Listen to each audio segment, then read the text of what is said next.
Japanese. Konnichiwa, live from Tokyo, Japan. Boom, baby. We are live. It has been a while. What is up, everybody? I have literally not live streamed since January 2nd. And we're here live in Tokyo, Japan with none other than the man, Mr. Ryan Dawson. We're going to get going right away. And listen, a portion of this episode is going to be on YouTube. Then we have to go to Rumble because It's me. it's Ryan. And you're going to, if you know Ryan, if you know anything about him, listen, you're going to, if you don't trust the United States government, stay tuned. Until then, we'll get going right here soon.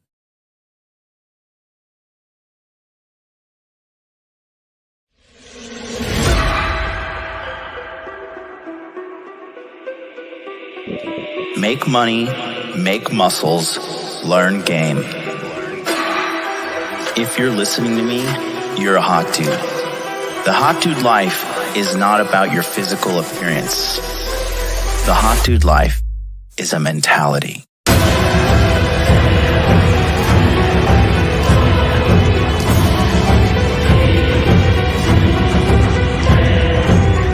The Hot Dude Army is a global network, and the Hot Dude Army is everywhere.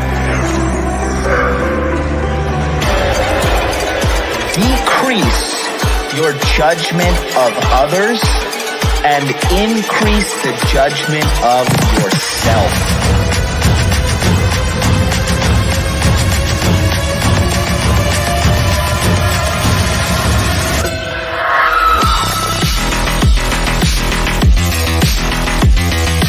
So you belong to the streets, huh? 100%.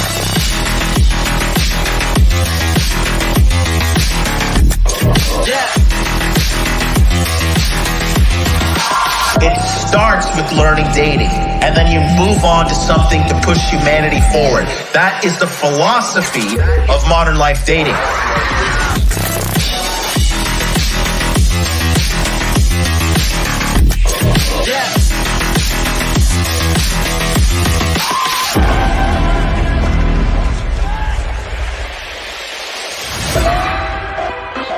This is a textbook example of really good game.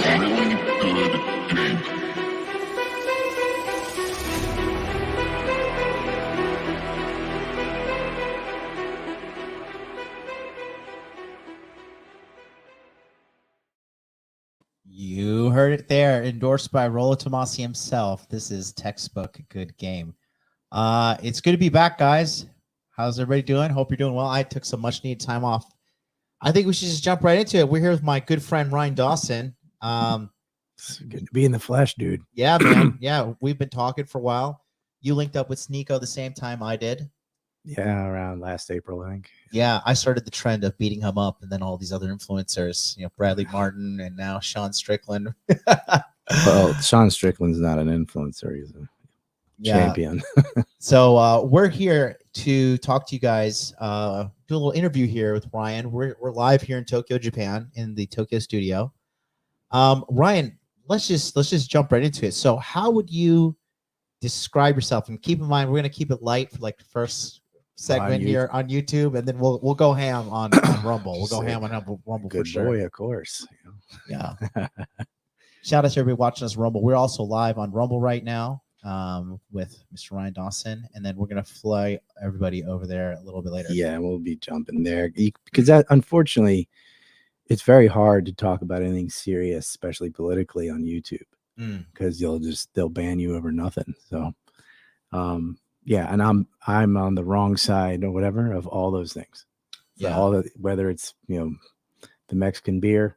You know what I'm saying? Yeah. Or Did you? No. Good. Of course very not. good. Very good. No, I didn't do. No, I'm not retarded. So I understand that some people didn't want to and had to though for jobs, right? Travel, so on. And I think that's what happened to Kevin Samuels. He had to do that to fly around, and I think they nicked him. Anytime really? I hear heart attack. Because he was uniting the black community, and they can't have that. Ooh, that's interesting. He was like a good, clean, well-spoken black man. Good, clean teeth, good-looking guy, really smart, eloquent, has a track record of corporate success as well as entrepreneurial success, and then holding women accountable. That's what he went viral for, is holding women accountable. And I'm a little bit of a conspiracy theorist myself. I mean, I knew him. So, yeah. How did you know him? Mutual friends. I knew Tommy Sotomayor too, and well, I still know him, but like, I won't say the guy's person's name, but we'll just call him Mario. Mm-hmm. It was a common contact between all of them. Kevin Samuels, he was a good man. I think he did a lot of good work. So, but yeah, again though, how would you describe yourself? What do you? Well, I'm very different from that field. I'm more a geopolitical analyst. So what's gotten me in the most trouble, I assume, is probably the opposition of Zionism and all facets of that, which can't be explained on YouTube. But a lot of people know me from my work on September 11th. Another thing you can't talk about on YouTube. Mm-hmm. My research into Jeffrey Epstein. Another thing you can't talk about on YouTube. I have gone after a lot of these pedo rings, from Peter Nygaard to Jeffrey Epstein. My co-host and I have been talking about a thing that P. Diddy and stuff are in trouble with right now. Another thing you can't talk about on YouTube. Like it's gonna get spicy on Rumble. It's gonna get spicy on Rumble. How Hollyweird is, Yeah. And it's more pervasive than anybody realizes. If you told people years ago, and I did, that there is billionaires that had conspired and bought an island, a private island for Kitty Finland, that seems like some movie type of made up crap, but that's exactly what was going down. I think a lot of people don't want to believe that can exist. I really think that's what it boils down to. People don't want to believe in organ trafficking from China or sex trafficking. They're horrible. Yeah. But they're real. Yeah. And they're very preventable. So you're geopolitical analyst, I would say, and you kind of low-key went famous because you absolutely crushed Destiny in a debate that you guys did. I don't know. Yeah, I don't know why. I don't know why anybody paid. I didn't think anything of that. Mm-hmm. It was something called Call Out, and it was like a debate tournament. Mm-hmm. And I don't feel like I had any serious opponents. I think what happens is there's lots of people like me, but people don't know who they are because they're not allowed on social media. And so what happens is these midwits play King of the Mountain because they're the only ones that are allowed to talk. Mm-hmm. And I thought I was very cordial and polite. He debate me about Syria, and he didn't know anything. I actually thought he was handicapped because he kept bouncing around and stuff. I learned later he's like an Adderall addict, but yeah, whatever. I talked to him again about, I think it was on Ukraine, him and some, I think the guy's name was Michael. I forgot his last name. Sorry, but Michael Sartain. Are you talking about his Fresh and Fit, or? Yeah, it's on Fresh and Fit. I did not know I was having a debate either. I just got off the plane from Korea and then drove down there. So this first Destiny thing, when you crushed him, shout out to Awakening Mirror for following us right now. When you crushed him, what was this? It was like a tournament, and you just both happened to both enter it? Randomly? Yeah, I think he was either the final or next to the final person or whatever, but he just didn't know what he's talking about. And I don't like framing debates like, ooh, you got owned or whatever. Like, I'm just there to say the truth. Mm-hmm. Like, I care about what's right. I don't care who's right. If someone brings up new information that I didn't know, I'll go, okay, and just change my mind. I think all this egotistical crap gets in the way. Now, I know other people enjoyed how well he got handled because later I learned like what an ass clown he is, but I knew nothing about the guy. Mm-hmm. But then, like, after he got clean, he didn't know what he just was over his head at a topic that I know very well. He went around shit talking about me. I'm like, you don't know me at all. What was he saying? He just, they accused me of being like the Nick Fuentes type racist and denying the moon landing and conspiracy stuff. I'm like, if you had any clue how much I hate those people, like, the moon landing? I am always arguing with what I call the kook movement, like airplane deniers and those kind of people and flat earthers and stuff. I'm like, I don't argue. There's a certain level of stupid that's not. It's like arguing with a donkey. Do you know the tiger and the donkey story? No, what's that? I love this story. I'll tell the story. There's a tiger and a donkey arguing about what color the grass is, and the tiger's like, the grass is green, and the donkey says, no, the grass is blue. they're going back and forth. And it doesn't matter how many examples the tiger gives and the green insects, and it doesn't matter. Donkey's just hee haw, hee haw. So they take it up to the lion and the judge. And the donkey says to the lion, will you tell the tiger the grass is blue? He keeps saying it's green and it's so annoying. Da da da. And the lion says, surely the grass is blue. The tiger will be punished with silence for 3 months. And the donkey's all happy, skipping away, laughing. And the tiger says to the lion, I'll start my punishment. You have to answer this. Surely, Your Majesty, you know the grass is green. And he says, indeed, the grass is green. Then why am I being punished? And the lion turns to the tiger and says, surely a creature as noble and intelligent as you already knows the grass is green and should not waste their time trying to convince a donkey, much less bringing this matter to me and bothering me. I see. You don't argue with donkeys. Don't. You either kill them or ignore them. That's all. That's how I feel about flat earthers. Stupid people I'm to not be avoided. wasting my time on anything that low. So are you not? Do you know who John Zerka is? He's a big anti. Yeah, I do know who he is because I was on a stream with Sneeko and Pearl. And this guy came on. I didn't know who he was then. He seemed like high on cocaine. And just saying the dumbest shit. And I'm like, you guys think this is entertaining, but I just think this is a headache. This is a waste of my time. I don't like to associate with junkies, you know? And at the end of it, I was like, just come over here and get knocked out. And he went and talked mad shit. Chris didn't come. And that's not even a 12-second fight. The guy can't fight at all. Was this live in Miami? No, I was in Korea. That's why it was so stupid. I'm like, I don't even live over there, and I ain't gonna go fly to another country to hit somebody and then fly home. Yeah, he got exposed when that HS Tiki Taki guy beat him up. Dude, that guy, he's never trained in anything. He's just a drug addict. I don't know why Sneeko had him on. I don't know why he has him around him at all. Eventually, he stabbed him in the back enough time. I think he kicked him to the curb. I'm like,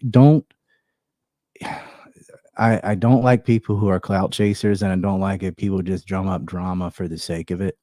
I say, yeah, you'll get some short-term, I guess, money from Rumble or whatever, but you're promoting filth and degeneracy. And I don't like that when people have on OnlyFans girls and then, but I'm telling them it's bad. I'm like, you know exactly what you're doing. You're putting them on a camera. You're letting all these people see them, and you're feeding them more simps. You want to kill OnlyFans? Give them no exposure at all, or or put them in the dark and only let them talk. Yeah, so no one can see them. Nobody can simp for them. Yeah, I 2 seconds. My camera went out there. Oh, that's all right. We are rookie streaming here right now. It's been a while, but we can keep talking here. I'm just gonna fix the camera real quick. That's what happens when you. Yeah, last time you were live, I think Avitka was still part of Ukraine. Oh boy. So yeah, the geopolitics topic, I really kind of just stay out of it because for me, I don't really care. You know, it just doesn't affect my life. My bottom line, I just care more about fixing my camera. No, just I care about, like, you know, just enjoying my life and succeeding, you know, executing my business plans. I think people can get really pessimistic about the current state of life when honestly it's kind of like been the best. It is the best time to be alive right now. Depending on where you live, like it. Yeah, well, people watching us, is what I mean. You know, I would say though that it does affect your life. For me, it's a moral thing. I genuinely care. What's going on? No, I'm just typing the chat. It just sickens me to watch people starve to death in Yemen or get their legs blown off in Palestine, and I feel like I can devote this many hours to that to try to reverse it. But even if it's like, oh well, I can't do anything about it anyway, I'll focus on myself and, you know, help my family, and that's all good. But the geopolitics affects everyone. I mean, even when it comes down to the price of gasoline, or you know, the goods or the immigration in Japan and the things that are going on, relates to all these conflicts. We don't, the world's not as big as it used to be. And so they're like, oh, that doesn't matter. That doesn't matter until it does. And then it's too late. Say, well, that wouldn't have happened if that hadn't happened, which that wouldn't have happened. So like even this war between Russia and Ukraine, that has affected grain prices and oil prices in places like Egypt and Sudan, which has caused a refugee crisis, which is then they end up in Europe. And like, it does affect you even though you might not see it. Yeah. Well, I want to ask you about the episode, because you did an episode with Fresh and Fit where you talked about 9/11, right? I think I did 3. Was it on YouTube or was it Rumble exclusive?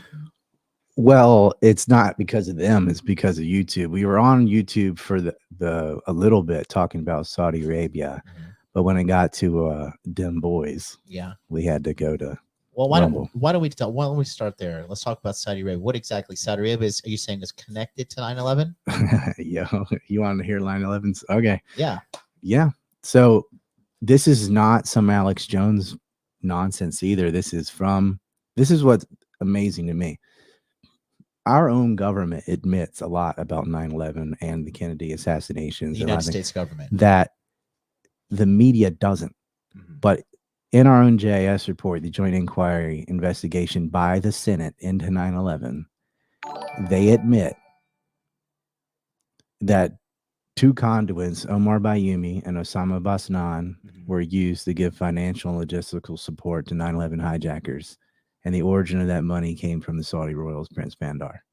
How did they track that money back to them? Bank wires? There were bank wires. Prince Bandar's wife gave it to the wife of Omar Bayoumi. And then those 2 gave it to Osama Basnan and his wife, Modi Duquette. And then they gave it to Nawif al-Hazmi and Khalid al-Midhar, who were on Flight 77. They lived in Culpeper.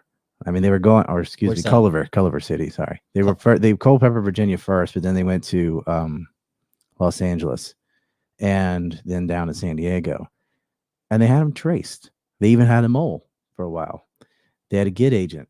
And these people, this isn't just a little bit of help. They got them an apartment. They lived there with them, and then they lived adjacent to them after that. And the FBI field offices had wind of this.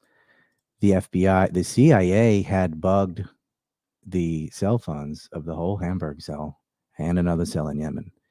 They got fast track visas out of Jeddah, Saudi Arabia. That should never have been allowed. Wait, Hamburg, Germany? Hamburg, Germany is where Muhammad Atta's cell was. So there's different cells for each of the hijackings. They compartmentalized it. 3 cells for 3 planes or what? So, well, there's 4 planes. So one hits the North Tower, one hits the South Tower, one hits the Pentagon, one was taken down in Pennsylvania. Oh, and so you get 4 different cells. Who got the one in Pennsylvania? The Air Force? No, the passengers took it down. No way. Yeah. Oh, that's right. It was 3 men. I remember that. One of the guys. They didn't have as many hijackers on that flight as the others. And what's interesting about that is the alleged pilot hijacker was supposed to be this guy from Lebanon, the only hijacker from Lebanon, and his name was Ziad Al-Jarrah. And yet we have the black box from Flight 93, so it has a recording, and you can go see the transcript for the Moussaoui trial that lays out everything that was said in the cockpit. I have no way to fact check you. I'm just like, I'm not making this up. People have been facting me. I'm not saying you are, but I feel so stupid listening to this because you just know this shit. Well, this is so big. Well. I think this is the biggest event in our life, probably. Yeah. I was for Americans when it happened. I think it was 21. I was 16 in ROTC when I was in ROTC class, Navy ROTC. Yeah, I was near the Pentagon actually. But so what's odd about that though is even the other hijackers do not refer to the pilot as Ziad Al-Jarrah. They're called him Ghamni, which is another person that was on the plane, which meant that not only did they not have a 5th man, they might not have had a 4th man, because this could be a massive coincidence. What I'm about to say is going to blow your mind, but the kooks came out right away acting like the plane had disappeared or been blown up in the air or anything, because they don't want you to know about the black box, and they don't want you to know about the level of debris that was found. Some pieces were blown 1/4 mile away, whatever. That's not uncommon, because they're not trying to land a plane. They crash it on purpose, which is very different and looks very different than when somebody tries to at least put the landing gear down and land at an angle. And, usually the tail survives. They spike this in the ground full speed. Which one was this? The Flight 93. The guys who took it down? They were like, flip it upside down, up, down, down, shake it, because the passengers were attacking them. And there was a judoka on the plane. Yeah, I know. It was a white guy. I've seen that. Jeremy Glick, yeah. And they spiked that plane in. But so a lot of debris was found. Almost 90+% of the plane. Planes are mostly tubes, mostly empty. The wings get annihilated because they're full of fuel. But there's other things. There's a few parts of the fuselage and the seats and pieces of passengers. Gruesome. But they found a passport, which is not impossible. Yeah. It's improbable. Yeah. But paper can survive that if it's buried under other stuff. And it just had a little corner burn on it, and it said Ziad al-Jarrah. The only evidence of him being on the plane is that's the passport they happen to Not find. on the transcripts from the black box. His voice isn't on there, and no one refers to him when they're talking to each other. Can we listen to that transcript or no? It was played for the families of the people that lost loved ones in '93. You can read it. You can't listen to it. No, you'd have to go to a SIF facility, which is odd. It's like, why? What? You can read it. Did you leave something out? What's going on? I've heard it. Billy in the chat, send me a message on Telegram if you could find these Flight 93 transcripts. I just want to check them out. Billy, you're going to be my Jamie for this episode. Here we go. Like Rogan's Jamie. Yeah, that's wild. That's wild. That's wild. Yeah, do Moussaoui trial transcripts, Flight 93 or something like that. He has how did you get info on the wire transfer to fund the operation? From Hugh Well, Hefner. let me finish this point real fast. Yeah. Here's the mind-blowing thing. Months later, this is still in 2001. Mm-hmm. It is uncovered a Israeli spy ring in Lebanon, where he lived. Mm-hmm. And lo and behold, not only did this guy have family working for the Israelis, they worked in Israeli intelligence. Mossad? Yeah, Youssef al-Jarrah and Ara al-Jarrah, not Mossad, were working their equivalent of like counterterrorism, military intelligence. And one had been there since the 80s when Hezbollah was formed, spying on Hezbollah in Lebanon. And they went through their homes and got their computers and everything. So a 9/11 plotter hijacker has cousins in Israel. An Al-Qaeda member has family working for Israeli intelligence. What a coincidence. And yet he may not have even been on that plane. So let's just dumb it down for me, because this is a lot of detail, but why do we assume, theoretically, YouTube, in a video game, Grand Theft Auto Saudi Arabia, what's the end goal? Why would Saudi Arabia? Oh, sorry, I already talked about Israel, didn't I? Now we can go back to Saudi. Excuse me. Well, let's, because I want to educate myself on this from you as well. So why would the Kingdom of Saudi Arabia want to do that? Well, both Dim Boys and Saudi. If you look at the first Gulf War, where did Saddam shoot Scud missiles? You remember the Patriot system commercial? We're going to intercept Scuds. He attacked the Saudis and the Israelis. Saudi Arabia and Israel have been joined at the hip since 1976. Really? So Israel had a war in 1973 called the Yom Kippur War. And as a result of America's support for Israel in that war, what's called the OPEC nations, which is kind of a cartel of Middle Eastern states, decided to withhold oil. And there were huge gas lines in the 70s because of this. And the state with the largest oil reserves, especially crude oil, the most useful type. Alaska and Texas? No? It's Saudi Arabia. Oh, the state, yeah. Sorry, Alaska and the country, I should say, okay. State sometimes mean country, were and still is the Saudis. And so America wanted to break up this cartel. And they said, we're going to send in Bechtel and Kellogg Brown and Root and all these things into Saudi Arabia and modernize it. They built their sewage system.